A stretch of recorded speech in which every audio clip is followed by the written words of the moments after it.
Hello friends, welcome to Upadhyay learning concept. आज हम basic percentage को का पार्ट फर्स्ट पढ़ने वाले हैं। इसमें हम बेसिक परसेंट को कवर करेंगे, प्राइस इंक्रीज और डिक्रीज बेस्ड क्वेश्चन को कवर करेंगे, इनकम मोर और इनकम लेस बेस्ड क्वेश्चन को कवर करेंगे, इलेक्शन बेस्ड क्वेश्चन को कवर करेंगे और मल्टीप्लिकेशन बेस्ड क्वेश्चन को कवर करेंगे।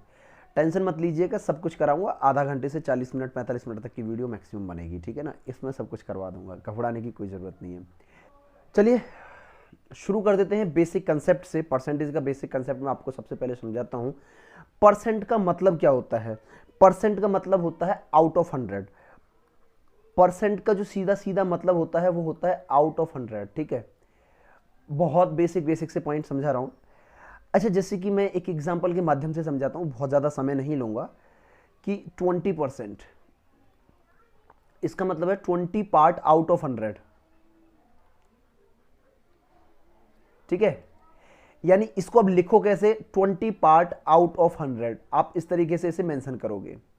और अब आपने इसको अगर सॉल्व कर दिया तो यही क्या बन गया आपका 1/5 आ गया, जो किसकी वैल्यू हो गई? आपके फ्रैक्शन की वैल्यू हो गई।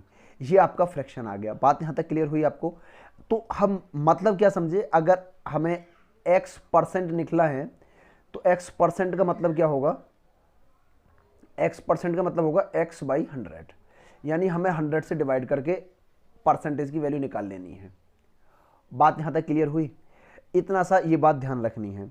अच्छा, कन्वर्जन में आपको या तो परसेंट से फ्रैक्शन की बात करेगा या फ्रैक्शन से परसेंटेज की। ये आपको अपने अकॉर्डिंग देखना है कि आपको सुविधा किस में लग रही है, परसेंटेज की वैल्यू निकालने में ज़्यादा लग रही है या फ्रैक्शन की निकालने में लग रही है।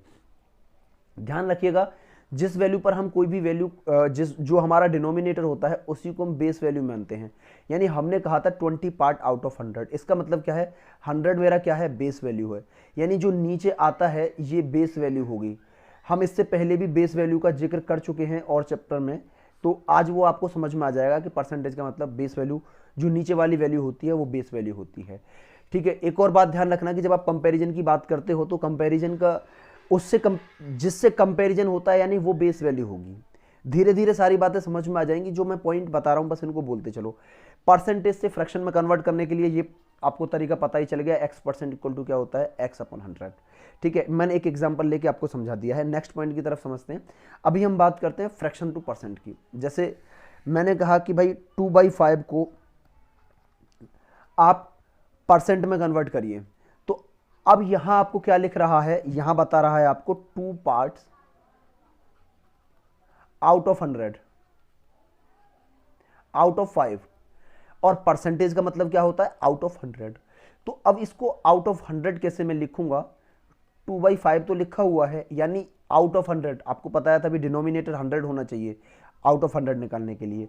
तो 100 कब बनेगा? जब मैं इसे 20 से मल्टीप्लाई कर दूंगा। जब इधर 20 से मल्टीप्लाई किया तो अब इधर भी 20 से मल्टीप्लाई कर दो, तो ये वैल्यू क्या आ गई? 40/100। इसका मतलब 40 पार्ट आउट ऑफ 100 पार्ट। यही वैल्यू क्या कहलाएगी? आप 40%। आप इसी को कैसे लिख सकते थे? 2/5 को 2/5 को आप हमें और भी इस तरीके से भी लिख सकते थे। 2/5 को आप इस तरीके से भी लिख सकते थे कि 2/5 और इंटू 100। बात समझ में आई ना? और अगर आपने अब ये किया तो आपको क्या मिल जाएगा? ये 40%।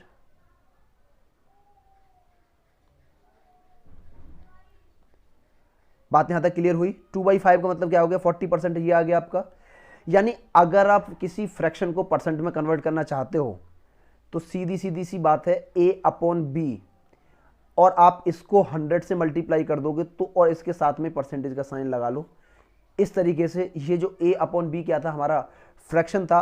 अगर मैंने इसमें 100 से मल्टीप्लाई कर दिया तो ये परसेंटेज में कन्वर्ट हो गया। इट मीन्स ये आउट ऑफ 100 हो गया, और आउट ऑफ 100 ही परसेंटेज कहलाता है। मैं उम्मीद करता हूँ ये दो बेसिक पॉइंट आपकी समझ में आ गए होंगे। देखो, मैं 3-4 फ्रैक्शन कन्वर्जन बताता हूँ, सारे नहीं बताऊँगा क्योंकि सारे बताना संभव नहीं है, फिर थोड़ा सा समय लगेगा। अगर आपको ऐसा लगता है कि सर सारे परसेंटेज बता दीजिए, तो मैं आपको उसका एक पिक्चर लिखा, यहाँ पे इमेज लगा दूंगा। देखो, मैं 2-4 कन्वर्जन आपको बताता हूँ, उनको ध्यान से समझिएगा। बस ये मैंने एक इमेज टाइप की बना दिया कि a/a/b इंटू 100 आप कर दोगे तो क्या हो जाएगा, ये फ्रैक्शन से परसेंटेज में कन्वर्ट हो जाएगा। अगर ये x% है और इसको x/100 कर देते हो तो ये किस में कन्वर्ट हो जाएगा, फ्रैक्शन में। ऑलरेडी बता चुका हूँ, ठीक है। तो जैसे मैंने आपसे कहा कि 1/6 क्या होता है, तो आप इसको 100 से मल्टीप्लाई करोगे और 1/6 इंटू 100 और ये हो जाएगा आपका 16 2/3%, ठीक है। मैंने जैसे कहा 1/7, तो आप फटाक से आपको ये याद होना चाहिए कि 14 2/7% होता है सर ये, ठीक है। अच्छा, अगर मैं इसी से रिलेटेड 1-2 फ्रैक्शन और ले लेता हूँ कि डबल कर दिया, जैसे मैंने इसको 2/7 कर दिया, तो इससे रिलेटेड आपको पता होना चाहिए कि 1/7 की जो वैल्यू है वो 14 2/7 होती है, और 2/7 किया, इसका मतलब मैंने 1/7 का डबल किया है, तो मुझे इस परसेंट वाले पार्ट का भी डबल कर देना है। परसेंट वाले पार्ट का डबल करने का मतलब हो जाएगा कि 28 4/7%। इस तरीके से ये आपको याद होना चाहिए। 1/5 क्या होता है, 1/4 क्या होता है, जैसे ही आपको पता है इंटू 100 करके ही निकालना है। बट ये सारी चीज़ें आपको पता होनी चाहिए, क्योंकि एग्जाम में एक एक सेकंड आपका बहुत इंपॉर्टेंट होता है। यहाँ तक बात क्लियर हुई। चलिए आगे बढ़ लेते हैं, आते हैं पहले क्वेश्चन की तरफ। क्वेश्चन कह रहा है इनकम लेस और मोर का एक क्वेश्चन है, इससे आप आसानी से समझ पाओगे कि देखो 25% राम की इनकम है ज़्यादा श्याम से। मैंने आपको थोड़ी देर पहले भी बताया था कि क्या हो रहा है, कंपैरिजन। कंपैरिजन जिससे होता है उसको बेस वैल्यू मानते हैं। तो यहाँ राम की इनकम का कंपैरिजन श्याम से हो रहा है। इसका मतलब श्याम की जो वैल्यू होगी वो 100 मान लूँगा मैं। 100 हम किसी भी वैल्यू को इस वजह से मानते हैं क्योंकि 100 पर कोई भी वैल्यू अपने आप में परसेंट होती है। अगर मैं इस वैल्यू को 120 125 मान लूँगा तब भी कोई दिक्कत नहीं है, बस मुझे परसेंटेज कैलकुलेट करना पड़ेगा, ठीक है। तो यहाँ समझो, जैसे एक तो राम है और एक श्याम है, ठीक है ना। तो अब कंपैरिजन जब देन फॉलो कर रहा है जिसको, उससे कंपैरिजन हो रहा है, यानी अगर श्याम की वैल्यू 100 है तो इट मीन्स राम कितना हो जाएगा, 125। क्लियर हुई यहां तक बात।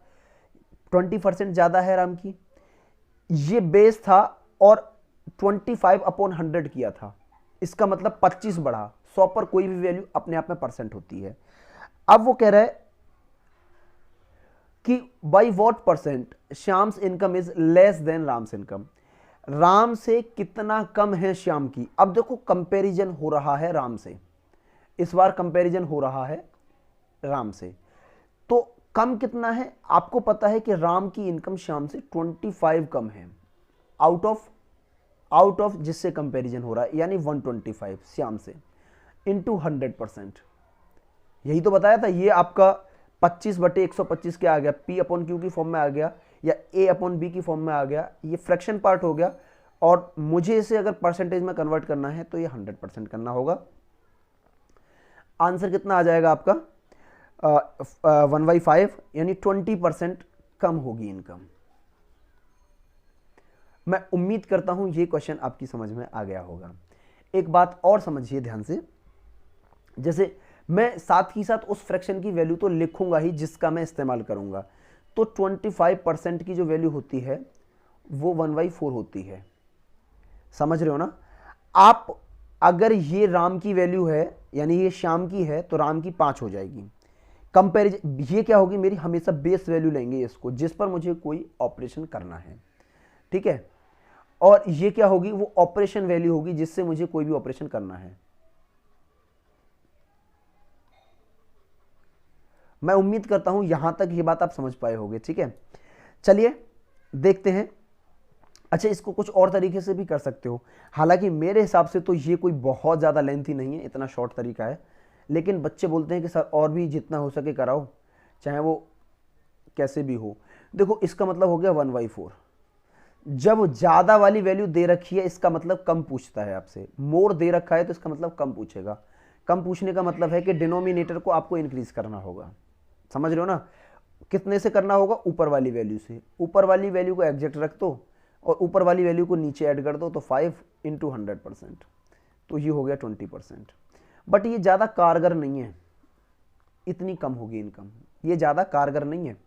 आप, मैंने जो ये फर्स्ट मेथड बताया है, आप इस वाले मेथड को ही इस्तेमाल करें, ठीक है ना? चलिए देखो, बड़ा शानदार प्रश्न है। आ तो सेम जैसा ही गया है कि price of a commodity is increased by 25%।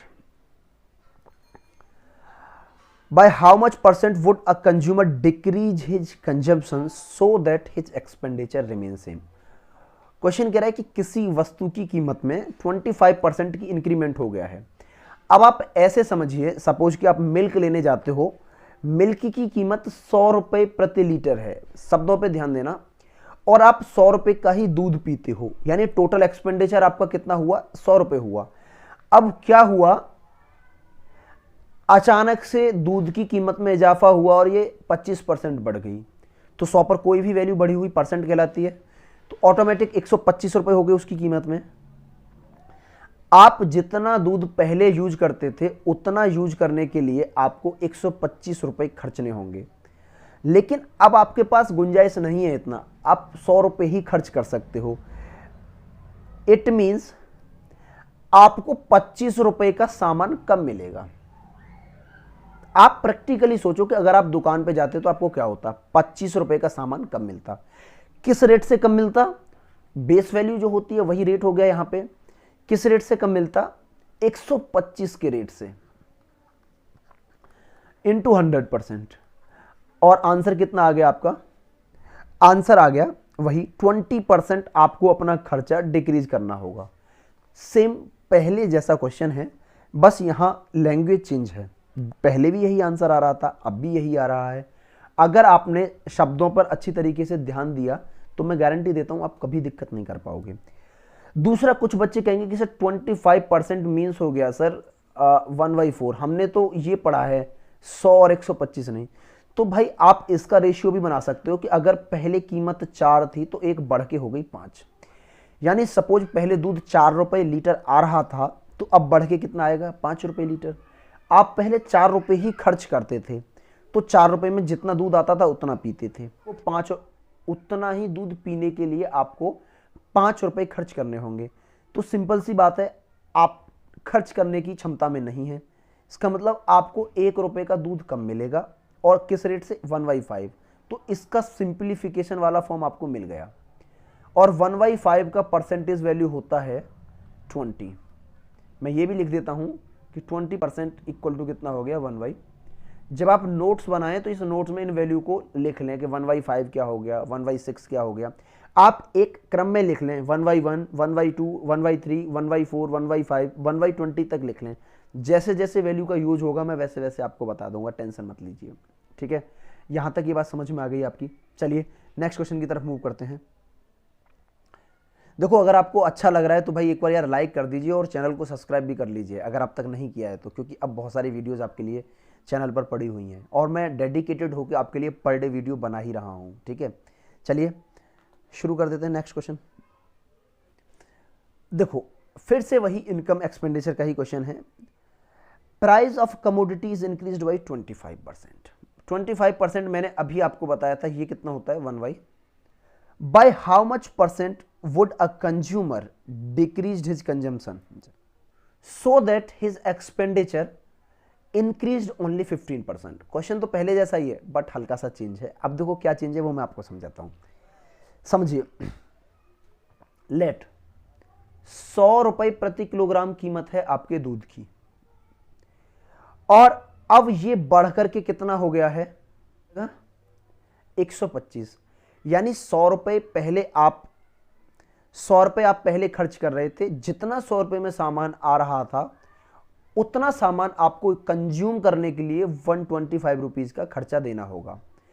लेकिन आपने क्या कहा कि भाई देखो मैं 125 तो खर्च नहीं कर सकता, इसका मतलब मैं 115 रुपए खर्च कर दूंगा।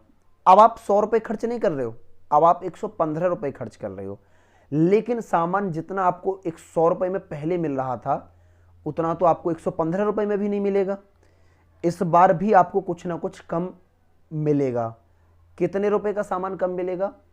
125 रुपए प्रति किलोग्राम है और 115 रुपए आपके पास हैं, तो 10 रुपए का सामान आपको कम मिलेगा। और किस रेट से? जो रेट अब है 125 इंटू 100%। 125 से 1000 में भाग देते हैं तो 8% आ जाएगा। अब उसे अपना एक्सपेंडिचर ओनली 8% डिक्रीज करना होगा। मैं उम्मीद करता हूं ये बात आप समझ गए होंगे।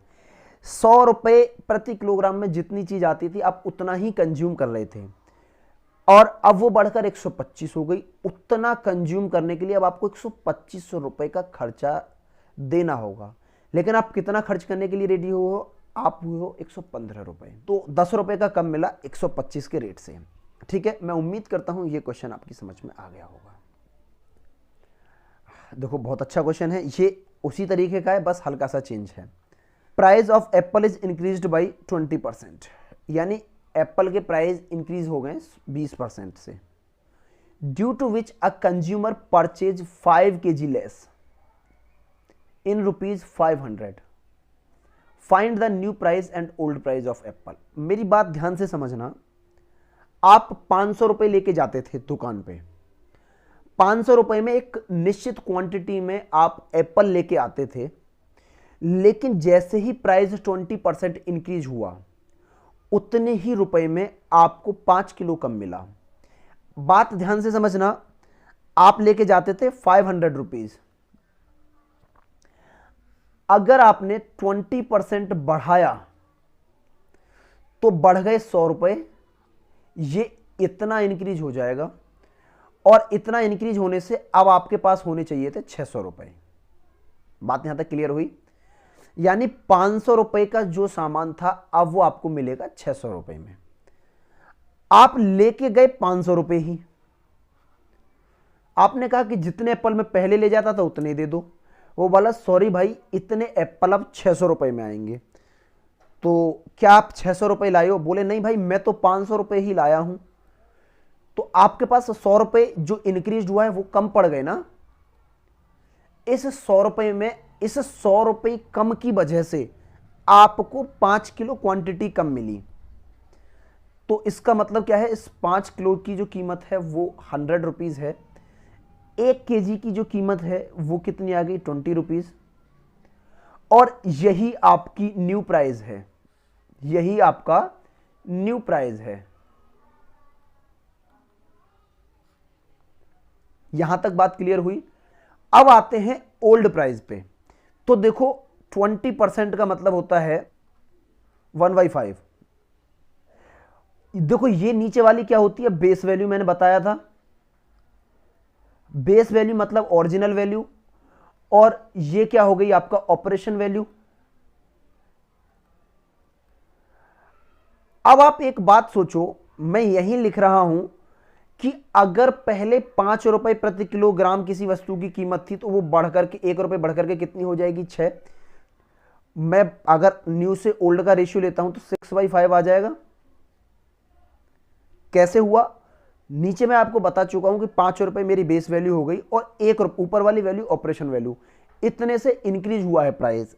इट मींस अब न्यू प्राइस कितना हो गया? 6 रुपए। और आपको पता है कि न्यू प्राइस हमारा कितना आ रहा है? 20 रुपए। तो 6 रुपए की कीमत कितनी हो गई? 20 रुपए। 1 रुपए की कीमत कितनी हो जाएगी? 20/6। और आपको ओरिजिनल प्राइस चाहिए, तो ओरिजिनल प्राइस है आपकी 5 यूनिट। 20/5 into 20/6 into 5 unit. तो अब आप इसको सॉल्व करोगे तो 100/6 यानी 16.66 रुपीज पर केजी होगा। आपका पहले प्राइस 16.66 रुपीज पर केजी था और वही बढ़ करके कितना हो गया? 20 रुपीज हो गया। एक बार फिर से समझ लो सेम क्वेश्चन को। 500 रुपए आप लेके जाते थे, उसमें एक निश्चित क्वांटिटी में एप्पल आते थे। अगले दिन उतना ही रुपए आप लेके गए और प्राइस 20% बढ़ जाने की वजह से आपके पास कुछ पैसे कम पड़ गए। इसका मतलब 500 का 20% रुपए आपके पास कम पड़ गए। 500 का 20% निकाला, कितना हुआ? 100 रुपीज। 100 रुपीज़ ना होने की वजह से आपको 5 किलो क्वांटिटी कम मिली, तो 5 किलो आ रही होगी 100 रुपीज़ में, तभी तो कम मिली भाई। इसका मतलब 1 किलो की कीमत कितनी हो गई, 20 रुपये। ये आज का प्राइस है, आज लेके आया है, मतलब वो बढ़ने के बाद की स्थिति बता रहा है।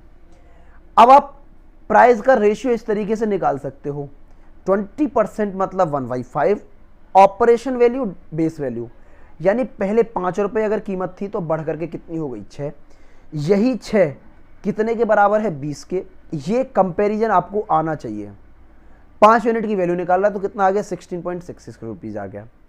उम्मीद करता हूं ये क्वेश्चन आपकी समझ में आ गया होगा। आगे नेक्स्ट क्वेश्चन की तरफ बढ़ते हैं। आते हैं नेक्स्ट क्वेश्चन पे, बिल्कुल सेम है, एप्पल ही खरीदने की बात कर रहा है इस बार भी, और 20% इस बार प्राइस डिक्रीज हुए हैं।